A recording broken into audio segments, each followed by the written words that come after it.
শ্রীমৎ স্বামী সর্বভূতানন্দজি মহারাজ, অধ্যক্ষ, রামকৃষ্ণ মঠ, মঠ চণ্ডীপুর।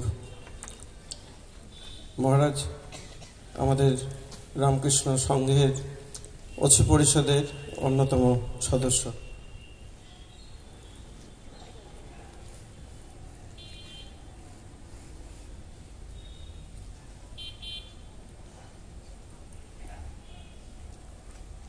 स्थापकाय च धर्मस्य सर्वधर्मस्वरूपिणे अवतारवरिष्ठाय रामकृष्णाय ते नमः। जननीं शारदां देवीं रामकृष्णं जगद्गुरुं पादपद्मे तयो श्रुत्वा प्रणमामि मुहुर्मुहुः। नमः श्रीयतिराजाय विवेकानन्दसूरये सच्चित्सुखस्वरूपाय स्वामिने तापहारिणे। गुरुर्ब्रह्मा गुरुर्विष्णु गुरुर्देवो महेश्वर गुरुर्साक्षात् परब्रह्म तस्मै श्रीगुरवे नमः। सर्वप्रथम आमि ठाकुर माँ स्वामीजी चरणे साष्टांग प्रणाम जानिए आज के चंडीपुर मठे आपनादेर अनेक इच्छार पूर्तिर और एक दिन जे सारा दिन व्यापी भक्त सम्मेलन हबे ताते आमरा एखाने पूज्यपाद श्रीमद स्वामी विमलात्मानंदजी महाराज के पेয়েছি। আমরা তার কাছে অত্যন্ত কৃতজ্ঞ। উনি এই দীক্ষাদান পর্বে এখানে এসেছেন। এই দিনটি দীক্ষা ছিল না বলে আমি ওনাকে অনুরোধ করেছিলাম, উনি আমাকে সমর্থন করেছেন। কাজেই এটা ঠাকুরমা স্বামীজির ইচ্ছা, মহারাজের ইচ্ছা, সকলের ইচ্ছায় আজকে মূর্ত রূপ নিতে চলেছে। কাজেই আমি অনেকবার আপনাদের কাছে এই কথাটা বলেছি যে আমরা যদি ঠাকুরকে, ঠাকুরমা স্বামীজিকে আমাদের কেন্দ্রে যদি রাখি, সব কাজের কেন্দ্রে তিনি, আমি যেটাই করছি তাকে বলে করছি, তিনি যেমন করাচ্ছেন সেরকম করছি, এইরকম একটা ভাব নিয়ে থাকলে আমি তো দেখছি ঠাকুরমা স্বামীজি সেটা পূরণ করে দিচ্ছেন।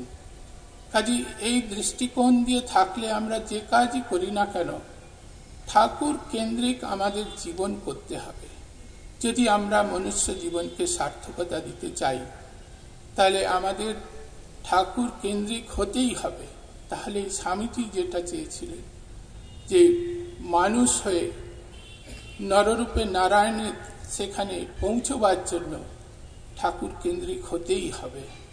এই ঠাকুর কেন্দ্রিক করে তারপরে যদি আমরা এগোই আমাদের কোনো অসুবিধা থাকবে না। আমাদের এই ভাবধারা শুরুই হয়েছে ঠাকুরকে নিয়ে। ঠাকুর ওখানে দক্ষিণেশ্বরে এরকম ভক্ত সম্মেলন করতেন, তখন এই কথাটা চলছিল না, কিন্তু ওখানে বৈঠকই হতো। বৈঠক বলতেন, ভক্তের কাছে যাচ্ছেন, ছাতের ওপরে উঠে তোরা কোথায় আছিস তোরা আয় বলে ঠাকুর হাঁক পাড়ছেন। এইরকম করে করে আজ দেখুন সারা বিশ্বে রামকৃষ্ণ সঙ্গ ছড়িয়ে গেছে। কাজেই আমরা ঠাকুর কেন্দ্রিকতা করে যদি এগোই আমাদের জীবনে সফলতা আসবেই আসবে। ঠাকুরের পরে ঠাকুরের পার্ষদরা, পার্ষদদের পরে তাঁর যে শিষ্যরা তারা, আর তাঁর শিষ্যের প্রতিনিধিরা, তারপরে এখন যারা, ঠাকুরই আমাদের গুরু। কাজেই সেখানেতে আমরা পৌঁছে যাচ্ছি এই ঠাকুরকেই ধরে, ওই একটা সূত্র ধরে। আমাদের এই একটা সূত্র ধরে এগিয়ে যেতে হবে। আমরা কথাটা শুনেছি যখন আমি মঠে আসি, তখন একটা রিট্রিট বলে কথা ছিল, রিট্রিট হবে, রিট্রিট হবে। তখন আমি দেখলাম, পরে জানলাম যখন বলতে যাচ্ছি, অনেক সাধুদের কাছে শুনেছি, রিট্রিট শব্দটা হচ্ছে যুদ্ধক্ষেত্র থেকে আমাদেরকে পিছিয়ে আসতে হয় পিছিয়ে এসে আবার নতুন করে পরিকল্পনা করে আবার নতুন করে আক্রমণ করতে হয়। এই থেকে রিট্রিট কথাটি এসছে। সেটাই আমাদের যে ঈসা মসিহ যে ধর্ম আছে ক্রিশ্চিয়ানিটিতে, সেখানেও ওরা এই রিট্রিট শব্দটা ব্যবহার করে। এই রিট্রিট হচ্ছে আমাদের সাধন পথে যে বাধা সৃষ্টি হচ্ছে, সেটা আমরা আবার নিজেকে পিছিয়ে এসে আমার কোথায় বাধা সেইগুলো দেখে পরে আবার নতুন করে এগিয়ে যাওয়া। এগুলো আমরা এই যে গুরু কৃপা পেয়েছি, আজকে আমাদের মধ্যে মহারাজ উপস্থিত হয়েছেন, এগুলো সব তারই ফল। কাজে ওইভাবে আমাদের এগিয়ে যেতে হবে। সেই জন্য আমরা এই বলি ভক্ত সম্মেলন। আবার সাউথের দিকে গেলে তারা এটাকে বলে অন্তর্যোগ। অন্তরে যিনি আছেন তার সঙ্গে আমাদেরকে যোগ করতে হবে, এই অন্তর্যোগ। এরকম নানান ভাবে আজকাল এই ভক্ত সম্মেলনকে বলে, তারা ব্যাখ্যা করে।